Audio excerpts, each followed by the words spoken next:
பிப்ரவரி 22 நமது அனுதின மன்னா ஊழியங்களின் வாழ்த்துக்களுடன் இன்றைய நற்செய்தி.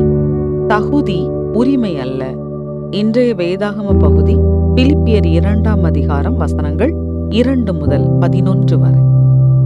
நீங்கள் ஏக சிந்தையும் ஏக அன்பும் உள்ளவர்களாயிருந்து இசைந்த ஆத்துமாக்களாய் ஒன்றையே சிந்தித்து என் சந்தோஷத்தை நிறைவாக்குங்கள்.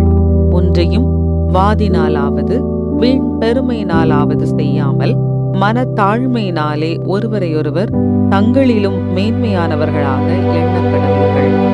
அவனவன் தனக்கானவைகளை அல்ல பிறருக்கானவைகளையும் நோக்குவானாக. கிறிஸ்து இயேசுவில் இருந்த சிந்தையே உங்களிலும் இருக்க கடவது. அவர் தேவனுடைய ரூபமாயிருந்தும் தேவனுக்கு சமமாயிருப்பதை கொள்ளையாடின பொருளாக எண்ணாமல் தம்மைத்தாமே வெறுமையாக்கி அடிமையின் ரூபம் எடுத்து மனுஷர் சாயலானார். அவர் மனுஷ ரூபமாய் காணப்பட்டு மரண பரியந்தம், அதாவது சிலுவையின் மரண பரியந்தமும் கீழ்ப்படிந்தவராகி தம்மைத்தாமே தாழ்த்தினார். ஆதலால் தேவன் எல்லாவற்றிற்கும் மேலாக அவரை உயர்த்தி இயேசுவின் நாமத்தில் வானோர் பூதலத்தோர் பூமியின் கீழானோருடைய முழங்கால் யாவும் முடங்கும் படிக்கும் பிதாவாகிய தேவனுக்கு மகிமையாக இயேசு கிறிஸ்து கர்த்தர் என்று நாவுகள் யாவும் அறிக்கை பண்ணும்படிக்கும் எல்லா நாமத்திற்கும் மேலான நாமத்தை அவருக்கு தந்தருளினார்.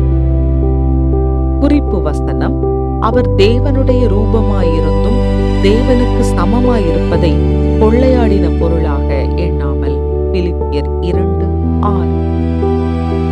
நான் எங்கள் திருச்சபையில் நடக்கும் ஞாயிறு வேதாகம பாடசாலையில் ஒரு ஆசிரியராக பங்கேற்றுவிட்டு வீட்டிற்கு செல்வதற்காக பேருந்தில் ஏறினேன். அப்போது தென்னிந்தியாவின் ஒரு முக்கிய கல்லூரியின் புதிய இயக்குநராக நியமிக்கப்பட்டிருந்த நான் அறிந்திருந்த ஒருவர் பின்னால் உள்ள இருக்கையில் அமர்ந்திருந்தார். கல்லூரி மற்றும் பள்ளி மாணவர்கள் வழக்கமாக செல்லும் பொது பேருந்தில் அவரை பார்த்தபோது எனக்கு ஆச்சரியமாக இருந்தது.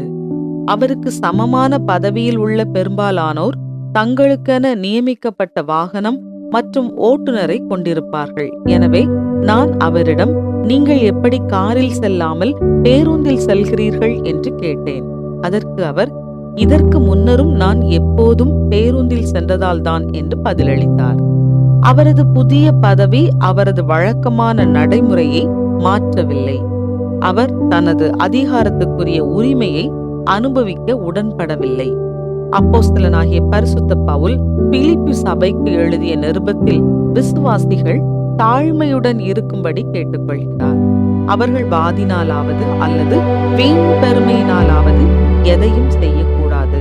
மாறாக அவர்கள் ஒருவருக்கொருவர் உறவாடுவதில் கிறிஸ்து இயேசுவிலிருந்த சிந்தையையே கொண்டிருக்க வேண்டும் என்று அவர் கூறுகிறார். உன்னதமான அந்தஸ்தை இயேசு பெற்றிருக்கிறார். அவர் தேவனுடைய ரூபமாயிருந்தும் தேவனுக்கு சமமாயிருப்பதை கொள்ளையாடின பொருளாக எண்ணாமல் இருந்தார். அவர் தனக்குரியதை ஒதுக்கி வைத்துவிட்டு நம்முடைய நலன்களில் அக்கறை கொண்டார். அவர் அடிமையின் ரூபம் எடுத்து மரண பரியந்தமும் கீழ்ப்படிந்தவராகி தம்மை தாமே தாழ்த்தினார்.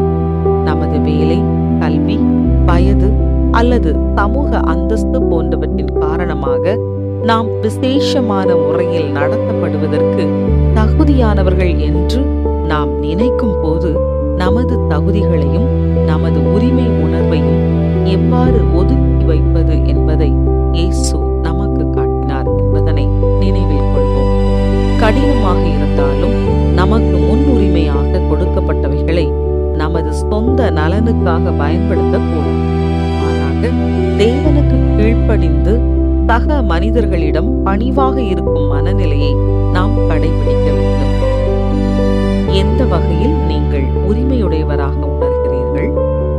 இயேசுவின் மன தாழ்மையை உங்கள் வாழ்வில் நீங்கள் எப்படி எடுத்து காட்டலாம்? அன்பான இயேசுவே, என் மனதை மாற்றியருளும். அதனால் நான் உமக்கு தாழ்மையோடும் கீழ்ப்படிதலோடும் இருக்கட்டும். இதனால் பிறர் என்னில் உம்மை காணட்டும். ஆமென்.